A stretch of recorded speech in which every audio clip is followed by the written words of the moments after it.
Morning mga kalamat. Bihis na ako at mag-aakit na kami ng bundok. I-video ko yung mula dito hanggang dun sa pag-akit namin. Magsisimula na kami umakyat. Kasama ko ang aking mataan sa likod.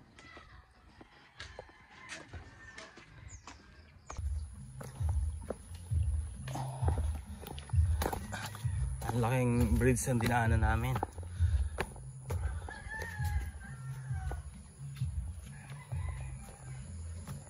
Doon, taas na yan kami mag-aakyat. Medyo mataas-taas yun mga kalamat.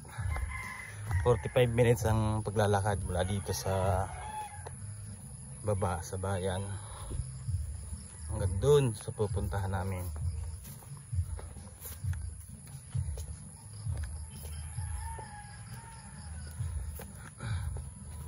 Para makapagkupra lang.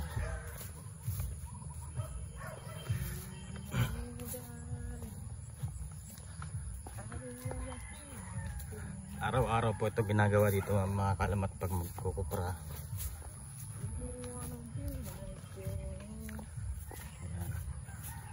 Doon sa taktok na yun, oh. Mayroong kalayo yung nilalakad doon. Yung may umuusok na yun, oh.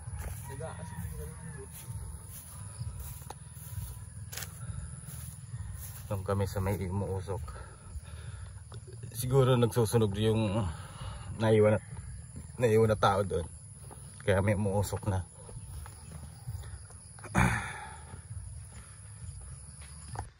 Yan. Araw-araw itong ginagawa para umakyat sa taas.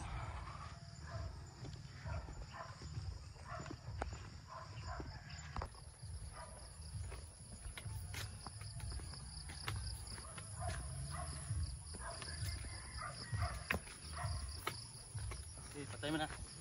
Ilang namin yung mga kasama namin mga kalamat at wala pa. Kaya antay ko muna sila dito sa may kapatagan para umakyat sa taas. Ayan. Diyan kami diretso sa daan na yan. At pakyat dun sa bundok. 45 minutes mga kalamat ang pag-akyat doon habang naglalakad. Hindi naman siya kasing kalayuan, kaso lang matarik ang pag-akyat sa bundok kaya medyo nagpapahinga.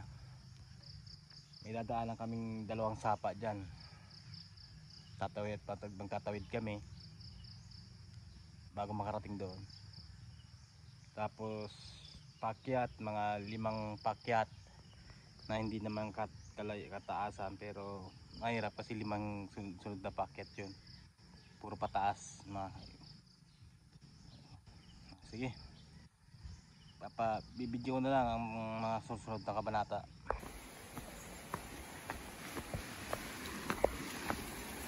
Ito ang unang sapa na dadaan.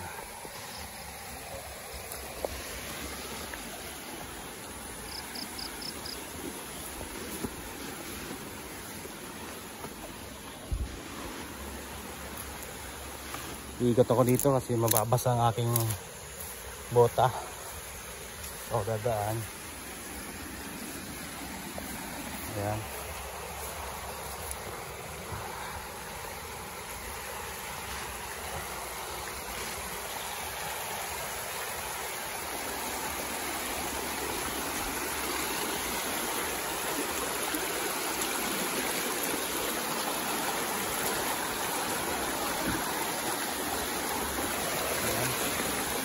Ayan mga kasama ko, paakyat na kami.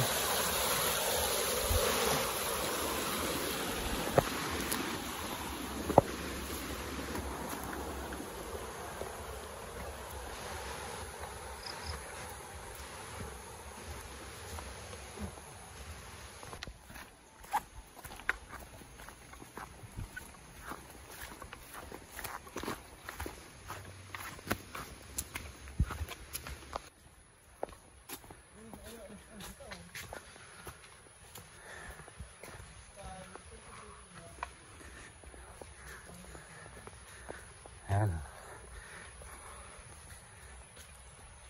Medyo mahaba-haba ang aming lalakbayin.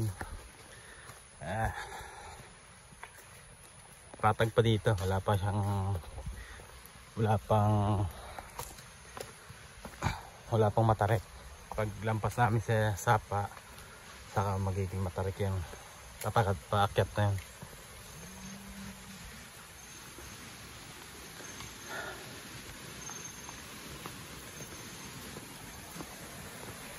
Sapa rin dyan.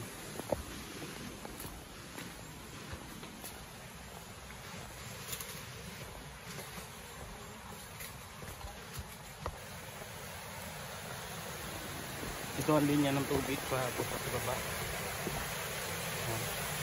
Kinukuha lang nila dito sa sapa. Malinis kasi ang tubig dito. Piling inumin. Diyan sila kumukuha ng pag-inom. Ngayon din yan papuntan doon. Sa sapa dito. Sarap maligo. Yan ang tinatawag na Pag-ibig Falls doon.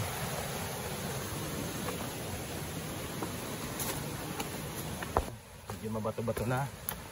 Malapit na kami sa unang yugto ng pag-akyat. Yun sa unang matarik. Paglampas ko sa sapa, yan.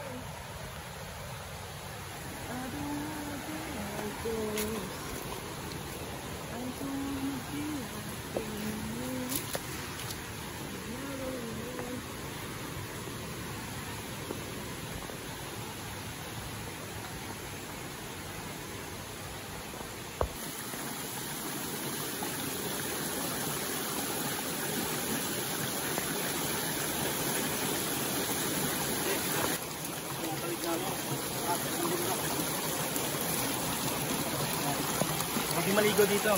Hindi rin mag-uminom.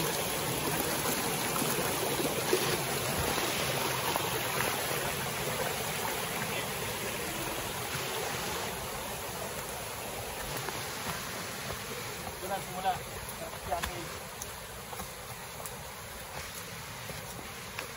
Napatan mo. Diyan mo. Stop muna. Hati-hati pa lang ito. Nakakapagod na.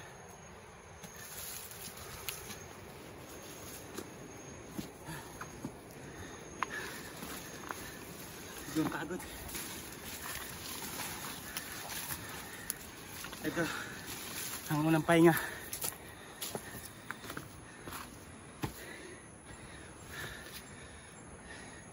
Hindi pwedeng biglayin kasi mahihimatay ka.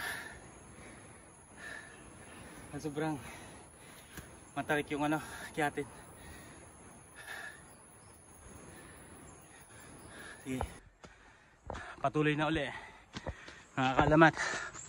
Medyo matarik-tarik rin siya pero hindi siya masyadong gaya ng una. Doon sa susunod medyo mas matarik doon. Basta bago makyat, nagpapahinga ako dahil hindi ko kakayanin ng tuloy-tuloy. Pag nakakaramdam ng pagod, kailangan magpahinga para hindi mabiglang katawan. Kaya pag naakyat ako dito, hindi ako nag-almusal.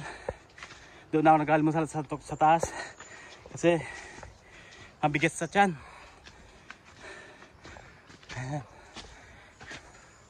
Medyo malayo pa kasi yung lupa natin na pinagkukuprahan.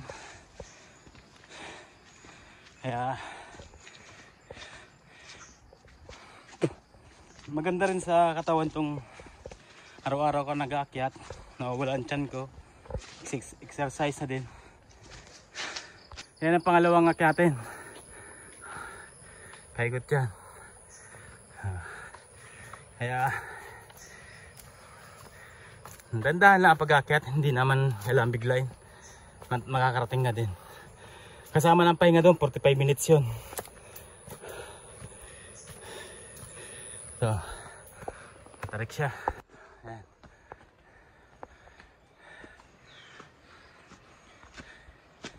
Ito ang buhay ng farmers. Nagtatanim.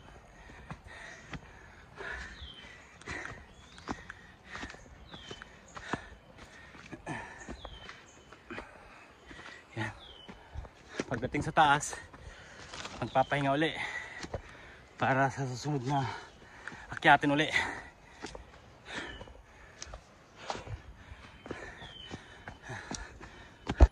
Yan, galing kami dyan sa baba na yan. So may dagat na yan. Diyan kami nang galing. Nasa kalapian pa lang kami pag-akyat. Nakikita na yung kagandahan sa baba. Diyan kami nang galing kanina. Nagsisimula na tayong pagpawisan mga kalamat. Medyo nagsisimula na lumabas ang ating pawis.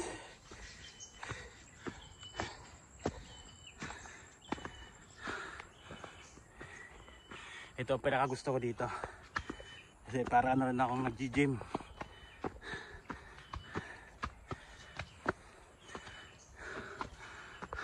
Yan, pang tatlong akyatin na ito. Yan, pang tatlong akyatin. Pero hindi naman siya masyadong matarik. Tama-tama lang. Yan. Ito, pang-apat na akyatin. Pagdating dyan sa patag, sa taas-taas, magpapahinga. Tapos, pantay na siya. Isang akyatan na lang. After ng pahingahan. Liblib siya oh. Mapuno pa, dahil pang puno dito. Dahil pang ibon. Kaya pag sa taas ako, nagtatanim tayo ng mga nara. Pinapadami ko mga nara dyan sa taas.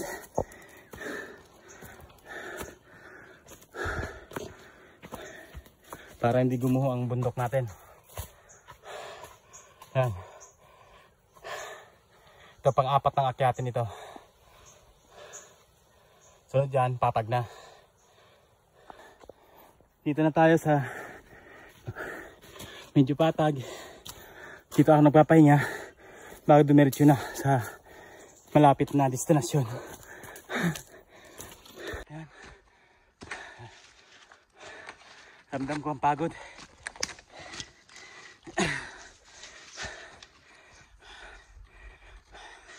Pagdating doon, napakuha ko ng buko. At yun ang iniinom ko. Kasi mabilis makapawi ng pagod.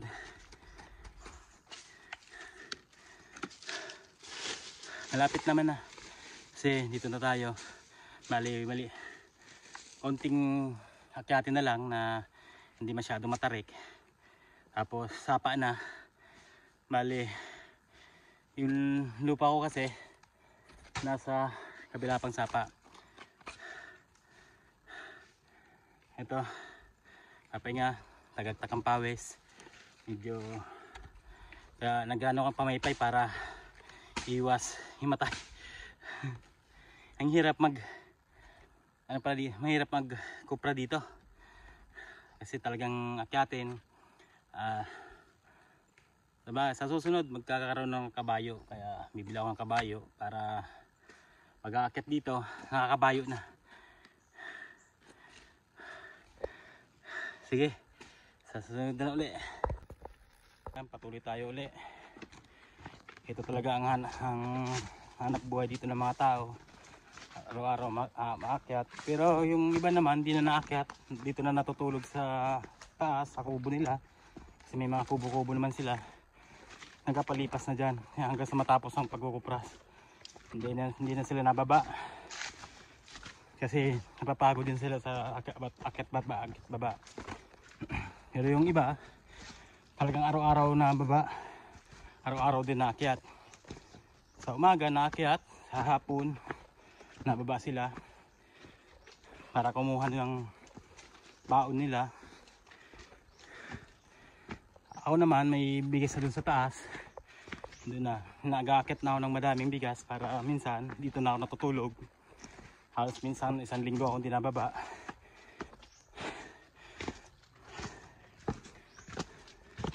Kasi nakakapagod din talaga. Ayan, malapit na. Mahirap dito pag maulan, madulas. Pero kahit hindi maulan, nadudulas ako. Kasi medyo mabato-bato, nadudulas ang ating bota. Kaya konting ingat sa paglalakad. ito na ang huling pakyat. Tapos patag na, sapa na, ayun na yan. Huling pakyat na ito. Medyo madulas siya pag lalo pag naulan kasi mabato siya at saka basa ang daan. Pero ngayon medyo maganda. Nadudulas lang ako sa mga batong nadudaanan kasi nadulas yung ating bota. Yan, malapit na tayo. Dito na tayo sa may sapa. Pagtawid dyan, akin na yan hanggang sa yung kubo. Malapit na tayo. Nauna na ang ating kasama. Nandun na. Ay, mga sanay na sila dito. Kaya patras ka. Sanay na sila dito. Medyo mabibilis na. Kaya mabagal tayo kasi tigil-tigil at pahinga. Ito ating hapa. Diyan sa unahan nga, hindi maligo, malinaw dyan. Medyo hindi ko pa naayos masyado. Pero unti-unti lang ayusin din natin ito mga kaibigan. Yan. Ito. Simula dito. Amin na ito. Hanggang dyan. Hanggang doon sa natatanaw natin ng mga bundok na yan. Yan ang ginagawa natin farm na paunti-unti lang natin inaayos kasi malaki rin ang gastos. Kaya ito. Agagin ko dito, maluto ng almusal, mag-inom tayo ng buko para mapawi yung pagod. Dito tayo.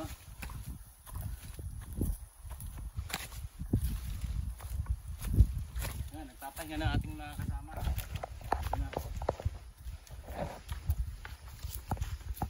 Yan, nagpapahinga na tayo, naglalakad pa din. Yan ang ating kubo, mga kaibigan. Yan yung grupo na magkukupra natin.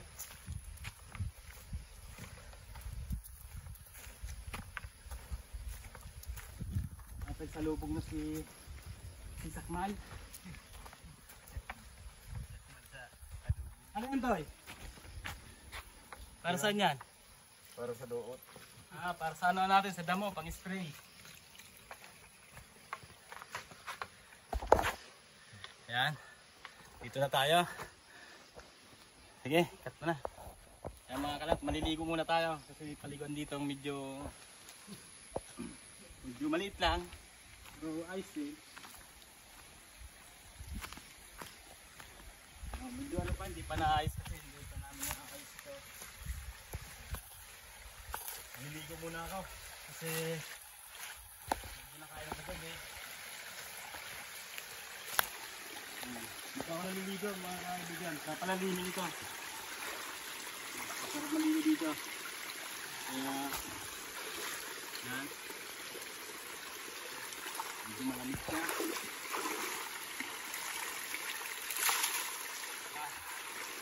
Sarap. Woo!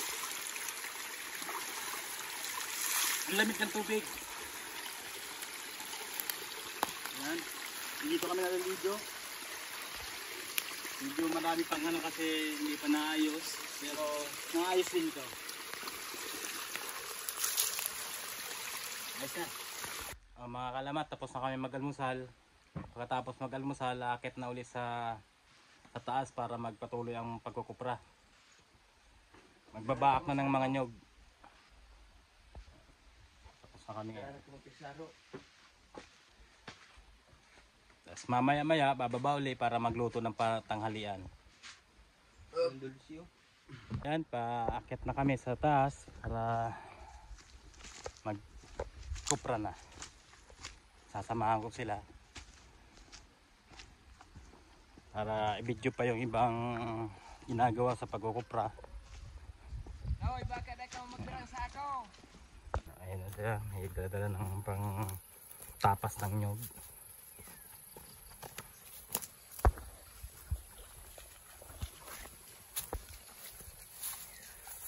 Maganda ng panahon ngayon kaya ano, pero dito medyo may tubig pa kasi malakas pa yung tubig na galing sa tunnel, lumalabas pa dito kaya hindi pa mawala-wala yung tubig. Siguro mga isang Linggo pa bago mawala ang tubig dito.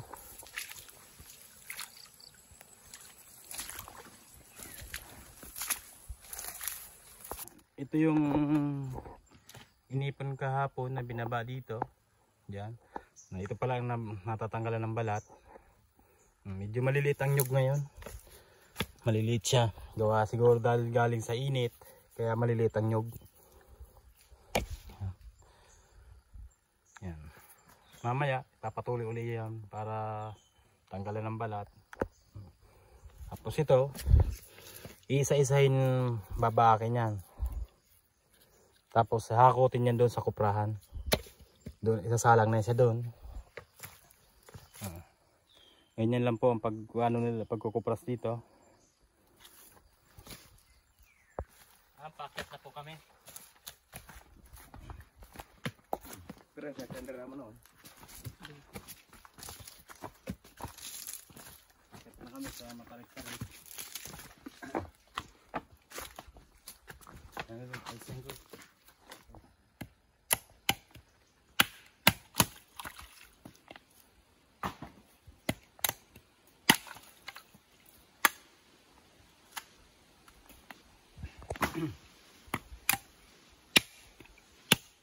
Nagsasaing na ako para pagdating nila nakaluto na.